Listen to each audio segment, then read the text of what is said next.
Halo teman-temanku yang ada di luar sana, saudara-saudara tercinta.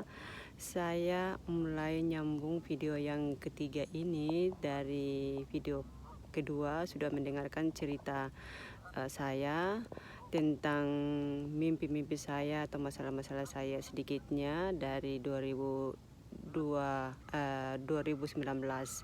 Sekarang saya melanjutkan untuk masuk di 2020.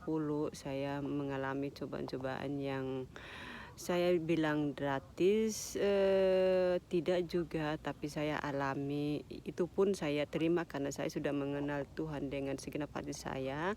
Apapun yang datang, apapun yang saya alami, saya melaksanakan dengan segenap hati saya, dengan setulus hati saya, dengan menerima cobaan-cobaan itu. Saya belajar untuk mengasihi sesama, dan saya belajar untuk menghadapi masalah-masalah yang datang. Oleh karena itu saya melanjutkan cerita untuk 2020 ini. Saya mengalami cobaan lagi dalam hidup saya. Saya mengalami mimpi, saya melihat Tuhan Yesus. Awal-awal di 2020 saya masuk, saya sudah benar-benar yakin dan mendekatkan diri kepada Tuhan, tapi masih ada cobaan. Saya pikir saya yakin sekali, tapi masih ada cobaan. Masuknya 2020 awal, sudah pekerjaan saya sudah semakin matang, sudah semakin bagus. Saya sudah senang sekali karena saya pikir itu sudah baik untuk saya tinggal menjalankan saja. Tapi tiba-tiba datangnya lockdown pertama, Corona COVID-19, yang mengalami semua seluruh dunia ini jatuh. Waktu itu saya terus terang saya agak pikiran bagaimana saya membayarkan kontrakan saya, membayar bil-bil yang lain. Saya tidak tahu. Saya terus terang saya berpikir tentang itu. Tapi saya melihat di sekeliling saya, di seluruh dunia banyak juga yang mengalami seperti itu. Jadi sedikit tidaknya saya agak kuat, dan saya juga tidak begitu frustrasi. Tapi ya sudah, saya mengalami lockdown pertama, salon saya tutup di akhir bulan Maret di awal bulan Maret, April. Terus saya mulai buka lagi bulan Mei awal. Terus sejak itu saya juga berpikir mungkin di bulan Mei saya waktu mulai buka lagi, mungkin tidak ada tamu lagi yang masuk, atau tamunya masih skeptis masuknya di salon saya. Tapi puji Tuhan itu kayak seperti biasa, malah lebih bagus lagi dari sebelumnya lockdown pertama. Nah, waktu saya menjalani saat itu, saya sudah rasa bersyukur sekali. Semakin hari saya semakin ada kerjaan. Jadi saya rasa sudah tiap kali saya rasa bersyukur dan berterima kasih sama Tuhan Yesus. Tapi mulai ada juga yang saya alami. Saya mimpi dan saya melihat Tuhan Yesus. Sebelumnya saya mimpi saya melihat Tuhan Yesus di bulan September 2020 ini awal. Saya melihat Tuhan Yesus pas saya ke gym. Saya mau pergi olahraga. Terus mau masuk ke gym itu kan ada palang. Jadi saya mau tendesin palang, tendes itu biar palangnya terbuka. Tiba-tiba kayak ada di pikiran saya, coba lihat di atas. Jadi saya lihat di sebelah, di atas kayak awan gitu. Saya lihat awan gini. Terus di awan itu di langit kayak ada Tuhan Yesus duduk di sana, duduk seperti waktu dia sama murid-muridnya di padang lagi santai-santai duduk menceritakan atau memberikan pelajaran-pelajaran untuk murid-muridnya. Itu seperti itu, dia duduk santai di situ. Saat itu waduh, saya harus cepat-cepat masuk ke dalam cari parkir, jadi saya mau foto. Tiba-tiba saya pas masuk ke dalam itu, di tempat parkir ada dua orang, satu pasangan mulai keluar dari gym. Mereka masih sempat foto, cuma kita bertiga yang lihat. Jadi pas saya sudah dapat tempat parkir, malah saya lihat ke atas mau ambil foto, sudah tidak ada lagi, ya. Tuhan itu sudah tidak ada lagi. Tuhan Yesus yang duduk di atas awan berbentuk Tuhan Yesus itu sudah tidak ada, hilang. Jadi saya tidak tahu lagi harus bagaimana. Tapi saya tidak berpikir untuk orang yang sama-sama melihat dengan saya, padahal mereka lagi ngambil foto. Saya tidak berpikir untuk menanyakan mereka itu foto yang mereka ambil itu sharing ke saya. Cuman saya berpikirnya duluan setelah saya di atas di dalam cabin itu, di dalam fitness, baru saya berpikir kenapa saya tidak tanya dua orang tadi untuk fotonya di sharing ke saya. Nah, masalahnya itu orang itu saya tidak kenal lagi, bukan orang yang saya lihat hari-hari di gym, tapi saya cuma lihat saat itu juga. Saya tidak tahu lagi siapa itu orang. Mungkin ya sudah Tuhan mempertunjukkan saya seperti itu. Saya tidak harus bertanya kepada orang itu dan tidak harus saya membuktikan kepada yang lain. Cukup saya yang tahu dan cukup saya yang lihat. Entah teman-teman di sana atau saudara-saudara di sana mempercayai kata-kata saya ini atau cerita saya, silakan. Kalau tidak juga tidak apa-apa, tapi cukup saya yang tahu. Saya cuma menceritain, sharing ke sini ya. Itu yang saya lihat waktu itu di 2020 September. Terus Oktobernya saya mulai mimpi yang awal-awal Oktober. Saya mulai mimpi. Saya mimpi itu saya pergi mengendarai ke suatu tempat. Saya tidak tahu kemana arahnya, tujuannya. Saya cuma menjalankan. Saya cuma mengendarai di suatu tempat, tapi tiba-tiba ada dua jalur, satu jalur lurus, satu masuk ke kanan. Maaf, di sini daerah dingin makanya agak harus ada bersin-bersinnya. Setelah itu saya pikiran ini saya mau masuk ikut mana. Ke lurus tidak ada palang, yang kirinya ada palang masuk gitu, palang masuk. Itu harus tendes knopnya juga biar palangnya itu angkat biar bisa masuk ke dalam gitu ya.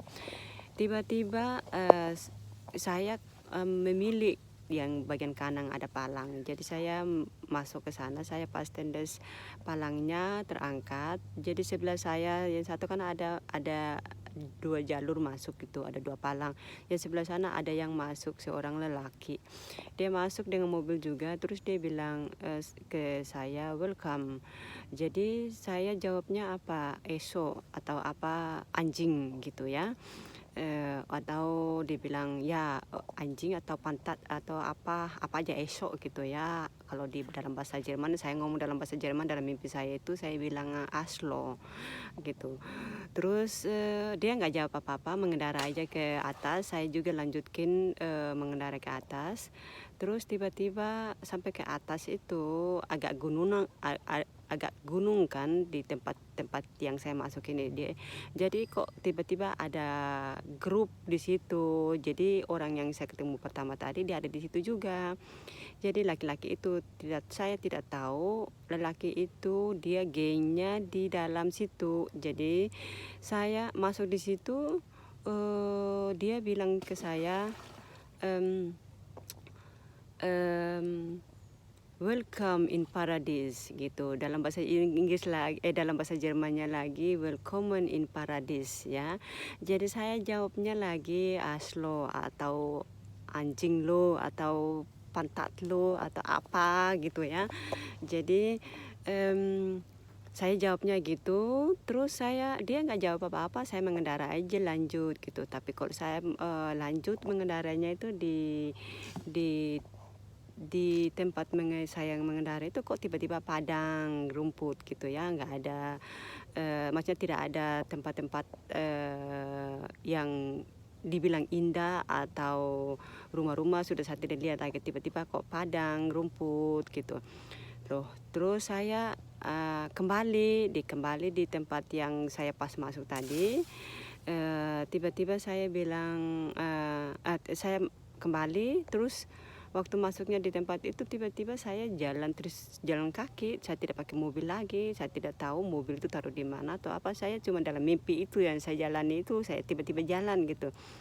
Jadi saya jalan itu ketemuan sama saya mau pingin keluar gitu. Jadi saya mau pingin keluar, cari jalan keluar gitu. Jadi saya ketemuin orang yang nyapu-nyapu pinggir jalan itu. Kayak tempatnya itu bukan saya bilang aneh, tapi karena saya tidak tahu, jadi saya mau cari jalan keluar gitu. Jadi tiba-tiba saya cari tanya bapak itu yang sapu-sapu. Dan saya bilang, Pak, saya mau tanya, mau pingin keluar, saya bilang gitu. Saya mau keluar dari sini. Terus dia bilang, wah ini nggak boleh keluar, katanya ini tempat ini kalau sudah masuk di sini, ini sudah nggak bisa keluar lagi, katanya gitu.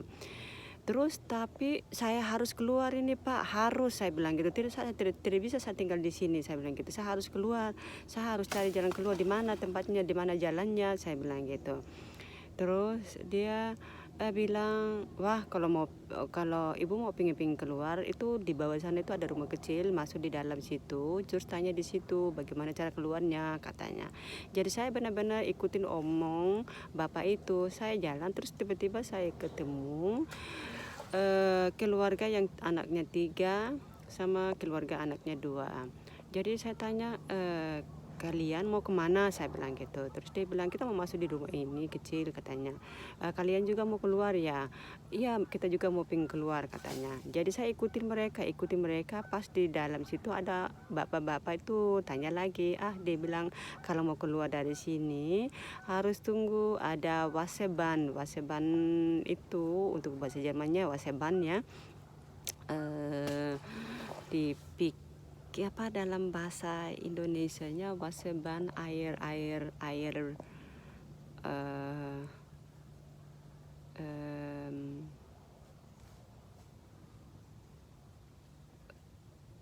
pokoknya saya tidak tahu deh dalam bahasa Inggrisnya atau bahasa Indonesianya itu air yang biasa mainan anak-anak di tempat-tempat rekreasi, terus kayak air kali tapi ada mobil-mobilannya yang dipakai gas gitu. Jadi itu kalau dinyalain dia tinggal turun naik keliling gitu. Jadi itu kita namain di sini waseban, tapi saya tidak tahu itu dalam bahasa Indonesianya atau apa bahasa Inggrisnya, saya tidak tahu. Jadi saya ngomong dalam bahasa Jermannya aja waseban gitu ya. Itu dalam mimpi saya waseban gitu ya. Terus harus tunggu dulu itu wasebannya itu kalau sudah nyala baru kalian lompat ke dalam gitu. Jadi tidak ada yang tahu gitu. Jadi kita nunggu, pas itu orang yang anaknya 3 udah keluar duluan, yang kedua keluar, tinggal saya. Pas waktunya saya mau masuk, mau turun, tapi saya masih tunggu siap-siap ini. Saya mau tunggu siap-siap tunggu wasebannya itu jalan. Tiba-tiba orang yang saya ketemu pertama tadi dan yang saya ketemu kedua tadi ada di pojok di sebelah kanan saya. Nah, tanpa dia ngomong, tanpa saya ngomong dan saya lihat dia tiba-tiba kasih mancis api ya. Jadi saya terima tanpa saya tanya, tanpa dia ngomong juga. Kedua, dia kasih dompetnya. Itu juga saya tidak tanya juga, dia juga tidak omong. Ketiga, dia kasih duitnya gempulan banyak ya, kayak uang rupiah gitu, rupiah Indonesia. Jadi saya ngambil tanpa tanya, dia pun tanpa ngomong, saya ngambil aja, saya pegang dengan tangan 2 gini ya. Habis itu saya jalan pas saya tunggu air terjun air ban fase ban tadi itu yang dinyalain, terus saya mau lompat ke bawahnya. Mau sudah pas dinyalain saya mau lompat, tiba-tiba lampu nyala, lampu kayak ada kamera-kamera yang untuk dilihat. Kalau kalau ada yang lompat terus lampu nyala, terus sudah diliatin semua orang gitu ya. Jadi saya, wah parah nih saya bilang gitu. Tapi saya cuma saat itu saya bilang wah parah nih. Cuman saya tetap saya lanjutin terjun ke dalam wasaban itu. Setelah itu saya menuju ke jalan keluarnya, ada palang di situ, ada security-nya di situ. Ya, yang jelasnya saya itu tidak bisa keluar karena sudah dilihatin semua orang, sudah ada tahanan di situ. Ya, jadi tidak boleh karena itu tempat itu sudah nggak bisa keluar sama sekali. Jadi saya bilang, pas saya megang, saat itu saya megang uang, dompet sama mancis itu dengan dua tangan saya masuk ke palang itu.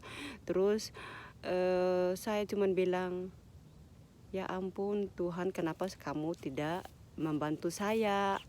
Itu jawabannya saya. Kenapa kamu tidak membantu saya? Sudah jadinya kayak gini, saya bilang gitu. Tuhan Yesus, kenapa saya tidak panggil itu Tuhan Yesus? Ya Tuhan, kenapa kamu tidak bantu saya? Saya ngomong seperti itu. Tiba-tiba saya ngomong seperti itu, kaget. Tapi kagetnya itu setengah kaget. Saya kaget sadar-sadar, tapi mata saya masih tertutup. Saya kayak kaget dari istirahat tidur gitu ya. Itu waktu itu saya di istirahat di salon saya. Jadi saya kaget, tapi mata saya itu berat sekali. Jadi badan saya udah benar-benar bangun, cuman matanya ini yang kayak tertutup gitu.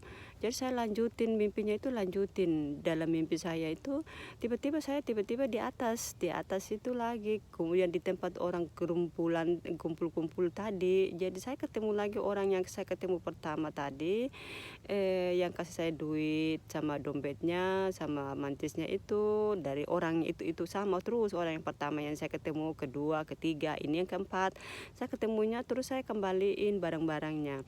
Saya bilang, ini barang-barangmu tidak ada gunanya, saya bilang gitu. Dalam bahasa Jerman, saya ngomong bahasa Jerman waktu itu, saya bilang es lohnt es nichts, aku bilang gitu ya.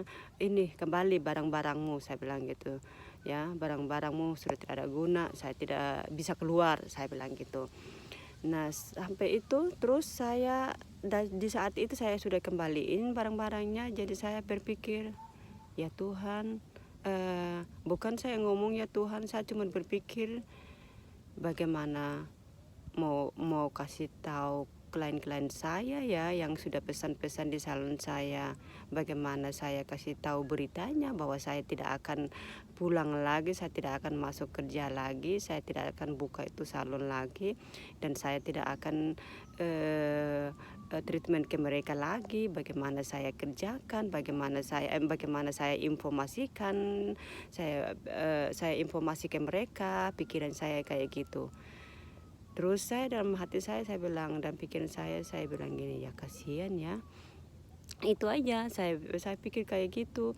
Terus tiba-tiba saya bukan kaget, saya belum kaget nih, dalam masih lanjut mimpinya.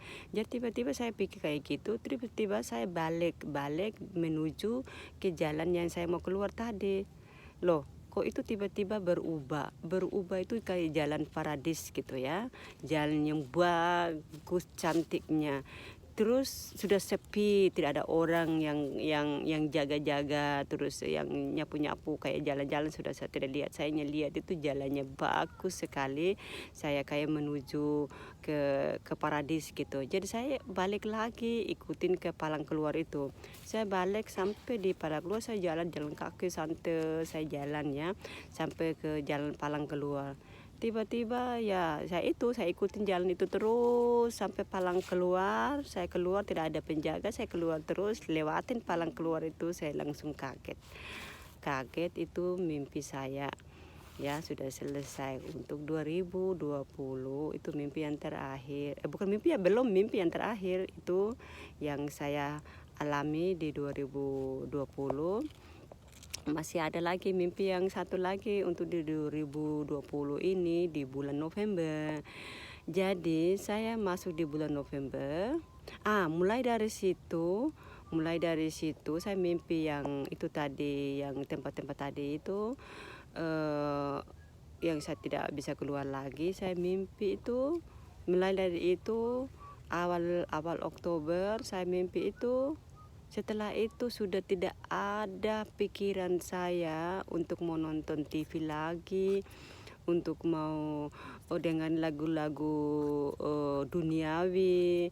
Terus yang ada di dalam pikiran saya itu hanya saya dengan Tuhan, dengan firman-Nya setiap hari saya dengerin lagu-lagu rohaninya.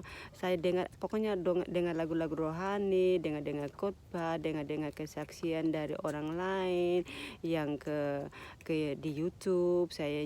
Tiap hari saya bergumul tanpa ada bosannya. Kadang-kadang saya tidur pun itu dengan diiringi dengan lagu-lagu rohani atau khotbah atau doa teduh itu tiap hari. Habis itu saya masuk ke November.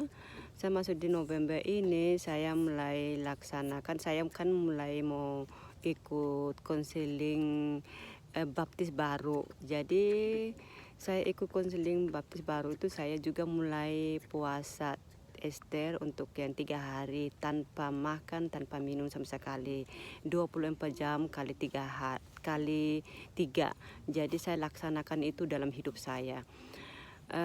Setelah itu saya laksanakan, benar-benar saya yakin dan percaya Tuhan memperkuatkan saya. Tuhan beri saya kekuatan, beri saya tanpa saya haus, tanpa saya lapar, saya jalani itu dengan baik. Saya berterima kasih sekali sama Tuhan karena Tuhan membantu saya. Dia Tuhan yang baik dalam hidup saya, Tuhan yang ajaib, Tuhan yang segala-galanya. Setelah itu saya melaksanakan itu, selesai saya buka puasa malamnya itu saya mimpi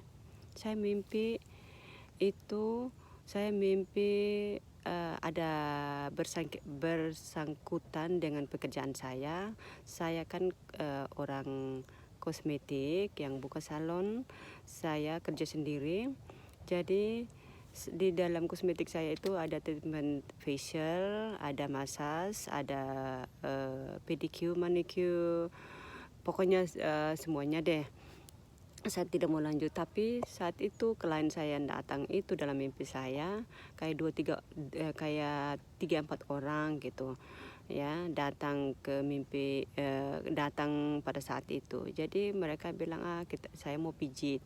Saya cuma satu orang yang mau pijit, saya mau pijit belakang saya punya masalah sakit katanya gitu. Jadi biasa kalau orang datang ke saya itu biasa yang kayak keluhan gitu. Jadi bukannya saya karena pintar atau tahu, memang saya tahu keluhan orang itu. Jadi saat itu saya orang itu baring ya, saya cuma taruh tangan saya di belakang dia. Jadi saya taruh tangan saya, biasanya kalau saya mau pijit itu saya doa sebentar dulu. Saya bilang, Tuhan saya serahkan tamu ini di tanganmu, engkaulah yang bekerja pada dia gitu ya, dalam nama Yesus. Itu aja doa singkat gitu. Baru saya mulai pekerjaan saya.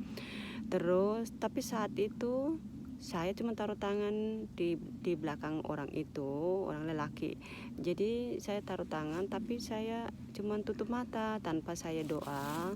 Saya diam aja, habis itu saya buka mata, saya omong orang itu. Saya bilang itu sakitnya itu karena urat-urat nadinya yang terkumpul, jadi dia sakit. Jadi dia bilang walaupun nggak disentuh itu sakit. Jadi dia bilang harus dibuat apa, karena dia sudah ke dokter, dia sudah rongkeng, dokternya bilang juga tidak ada penyakit, mereka juga tidak tahu.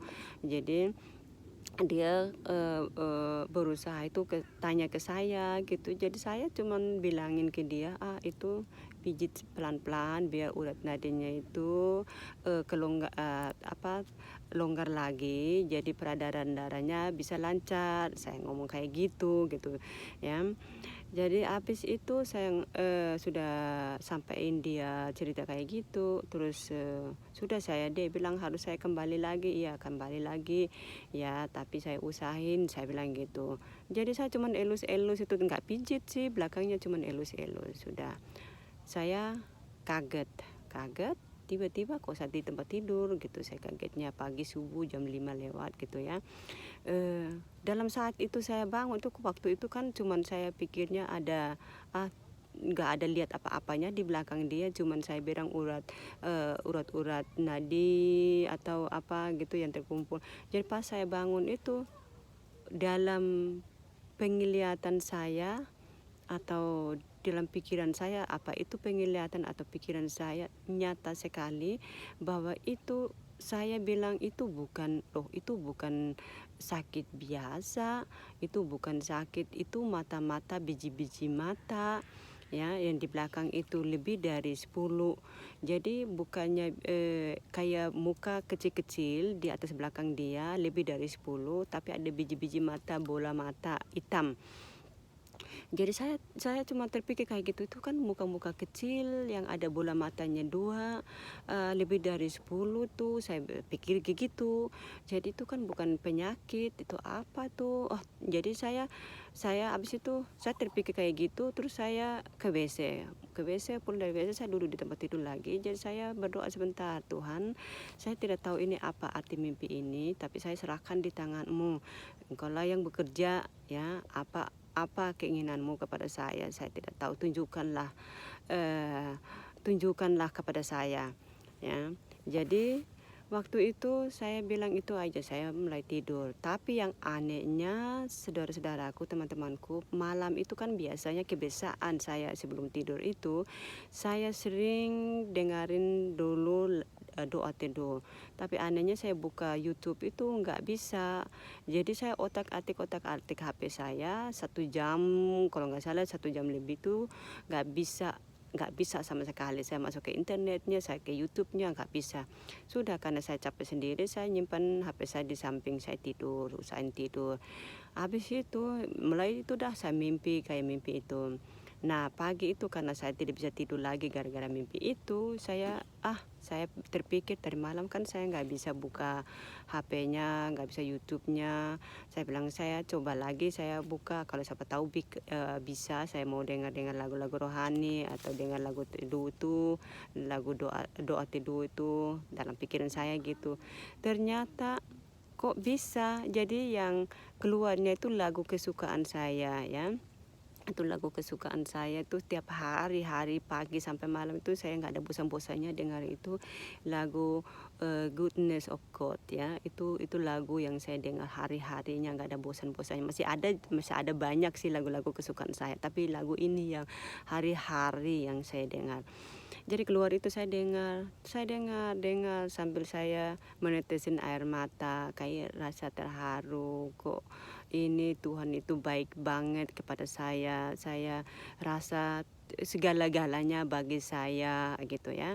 Jadi sambil saya dengar lagu ini, dari lagu ini sampai lagu berikutnya saya dengar sudah nggak bisa tidur lagi. Terus habis itu saya terbangun, saya nggak bisa, saya mulai buat kegiatan hari-hari, tapi nggak dalam pikiran saya kayak mimpi itu terus, yakin sekali dalam diri saya itu mimpi itu nggak keluar dalam pikiran saya. Sudah saya telepon ibu pendeta saya, terus habis itu pendeta saya telepon, dia ceritain banyak ya, dia kan pendeta penglihatan juga, dia bisa lihat saya bentuknya, orangnya bagaimana. Jadi dia bilang kamu itu sudah dikaruniain Tuhan, kamu itu udah, itu suatu berkat dari Tuhan, itu jangan salah gunakan. Jadi kamu harus benar-benar fokuskan mengenal Tuhan.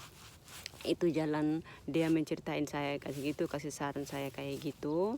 Terus saya ceritain untuk Mainung pendeta kedua, pastor kedua. Jadi saya nanyain dia, itu juga mereka nyampein kayak gitu. Jadi saya berpegang kuat bahwa Tuhan Yesus saya itu benar-benar benar-benar ajaib, benar-benar baik pada diri saya, entah di dalam diri kalian atau teman-teman atau saudara-saudara. Itu yang bagaimana untuk pribadi saya rasa bersyukur sekali saya mengenal Tuhan. Saat umurnya saya sekarang, saya merasa menyesal karena dari kecil saya tidak mengenal Dia segitu. Jadi mungkin saya sudah jalani firman-Nya, tapi ya itu kapan aja kita belum tidak jangan dibilang terlambat. Kapan aja kita bisa mengenal Tuhan, asalkan hati kita benar-benar sama Tuhan dengan setulusnya, tanpa kamu merasa ada kekurangan dalam diri kamu. Jadi saya sekarang mulai belajar, saya masih belajar, banyak belajarnya dalam firman. Saya masih belajarnya memberi kasih kepada orang lain. Saya masih belajarnya untuk memaafkan orang lain. Saya masih belajarnya supaya ego saya dikurangin. Saya masih belajar supaya emosi saya dikurangin. Dan saya belajar tidak menerima apa yang negatif yang saya dengarin, negatif itu saya tidak menerima atau tidak masukin dalam pikiran saya. Saya akan belajar itu semua. Itu saja teman-teman untuk 2020 ini. Saya tidak tahu untuk selanjutnya, kan ini kan belum masuk ke 2021 ya, baru akhir sekarang. Mudah-mudahan dalam 2020 November ini akhir masuk ke Desember, saya tidak melihat sesuatu yang tunjukan dari Tuhan lagi. Tapi kalau itu ada, saya akan buat video yang keempatnya lagi. Untuk dalam perjalanan hidup saya, pasti untuk selanjutnya, walaupun tidak mengalami mimpi-mimpi atau teguran dari Tuhan, pasti saya akan melanjutkan video-video berikutnya tentang apa kegiatan saya atau kesibukan saya. Saya akan buat video apa adanya, sependeknya, biar teman-teman bisa mengikuti langkah hidup saya yang sebenarnya atau selanjutnya. Terima kasih untuk menonton video ini. Saya berharap untuk teman-teman di luar sana, saudara-saudara di luar sana, saya sharing ini bisa untuk memberkati teman-teman dan sekeluarga semua. Terima kasih. Sampai nanti. Tuhan Yesus memberkati dan bantu doa dalam hidup saya ya. Terima kasih. Bye-bye.